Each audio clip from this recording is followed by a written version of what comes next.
তো আমি এখানে এই মাংসটা হবে হাফ কেজির উপরে বেশি হবে। এখানে রান্নার করার জন্য কিছু মশলা ব্যবহার করব। এখানে নিয়েছি আদা রসুন একসাথে বেটে নিয়েছি, এবং এখানে জিরা এবং ধনিয়া একসাথে বেটে নিয়েছি। তো এখানে পেঁয়াজ নিয়েছি 5-6টা কুচি করে নিয়েছি। তারপর এখানে আমি নিয়েছি কিছু মশলা, তেজপাতা, আদা, তেজপাতা, তারপর হচ্ছে এই গোলমরিচ, দারচিনি, এলাচি। বেশি নেবেন না, মাংসর পরিমাণ অনুযায়ী। আমি চুলা অন করে দিয়েছি এবং একটা কড়াই বসিয়ে দিয়েছি। তেল দিয়ে দিব।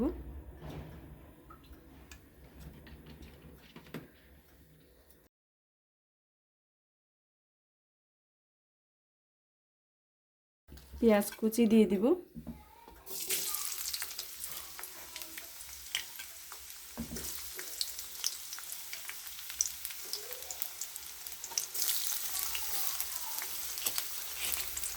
তো একসাথে আমি দারচিনি, এলাচি যেগুলো গোলমরিচ, তো আমি একসাথে দিয়ে দিব।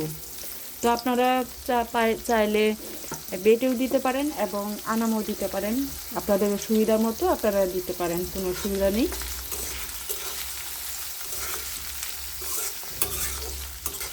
তো পেঁয়াজটা হালকা ব্রাউন হওয়া পর্যন্ত আমি এটাকে ভালোভাবে ভেজে নিই। আর পেঁয়াজটা হালকা ব্রাউন হয়েছে, তো আমি এখানে আদা রসুন বাটাটা দিয়ে দিব।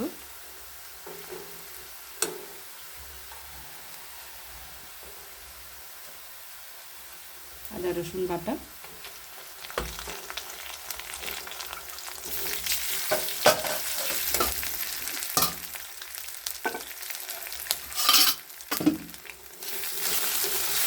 তো এটাকে আমি ভালোভাবে ভেজে নিব।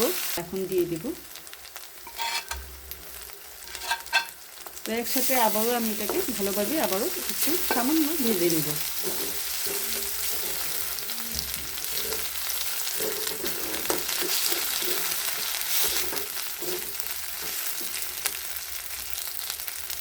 এই সময়টা আগুনের যে তাপটা একটু কমিয়ে মিডিয়ামে রাখবো। তখন আমার এই মশলাটা হালকা ভাজা হয়ে গেছে। এখন আমি এখানে হলুদ মরিচ গুঁড়া দিয়ে দেব। তো আমি প্রথমে মরিচের গুঁড়া দেব। আপনারা কতটুক ঝাল খাবেন সেই ঝাল অনুযায়ী আপনারা দিবেন। তো আমি এখানে 2 চামচ দিব, এবং এখানে 1 চামচ হলুদ দিব,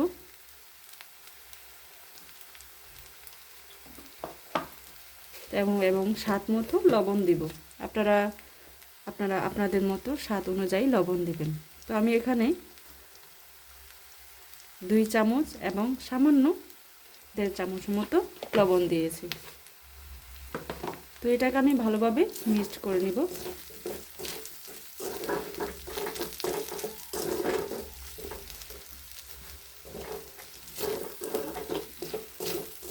তো মশলাটা পুড়ে না যাওয়ার জন্য সামান্য আমি গরম পানি দিয়ে দিব। চেষ্টা করবেন গরম পানি দেওয়ার জন্য, ভুলেও ঠান্ডা পানি দিবেন না, তাহলে যে আলাদা একটা মশলার যে ফ্লেভার থাকে ওটা চলে যাবে।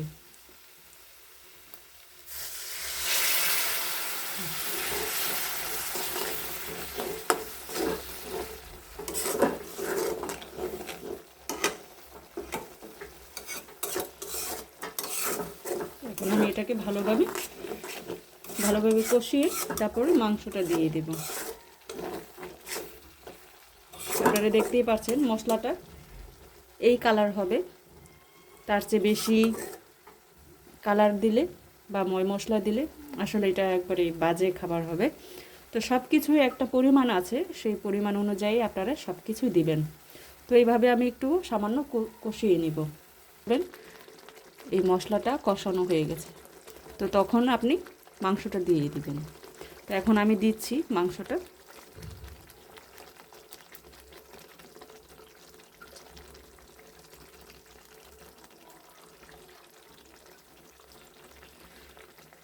তো সামান্য লেড়ে দিব, এভাবে আমি মাংসটাই করে দিব, ভালোভাবে কষিয়ে নেব মশলার সাথে।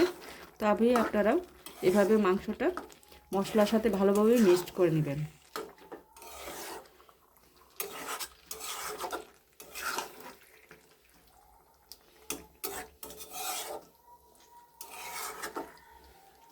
তো এইভাবে আমি ভালোভাবে মিক্স করে নিয়েছি।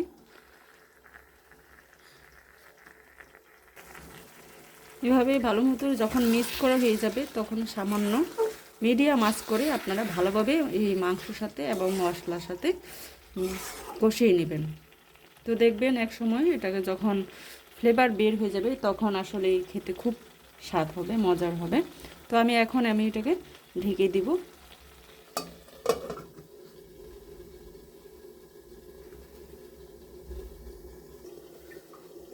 তো এখন আমি ঢাকনাটা উঠিয়ে একটু নেড়ে দেব।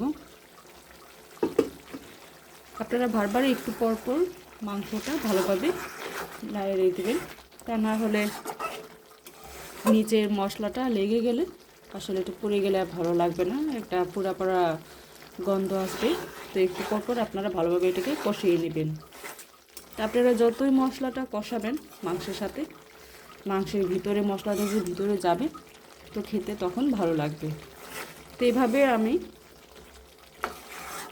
6-7 মিনিট এভাবে আমি একটু একটু করে ভালোভাবে কষিয়ে নিব। এখন ঢেকে রাখবো।